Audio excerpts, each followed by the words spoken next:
When the world shut down and the government stepped in, it was hard to imagine just how many people would try to cheat the system and succeed. There were some in the United States and abroad who exploited the crisis to engage in benefit fraud to the tune of hundreds of billions of dollars. But it turns out pandemic fraud is just one piece of a discouraging puzzle outlined in a new government watchdog report on improper payments. Improper payments are made by the government to the federal government, to the wrong person or in the wrong amount. Open the books revealing $672 billion in improper payments during the 4 years of the Trump administration and $764 billion under 3 years of the Biden administration.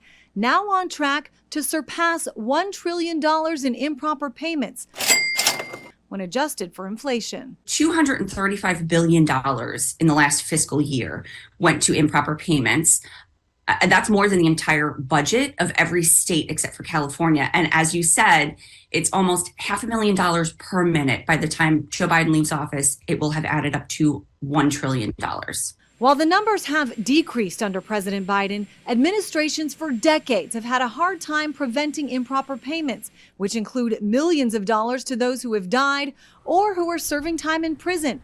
The IRS found to have given billions in erroneous tax credits and hundreds of millions more to families claiming to have more children than they actually did.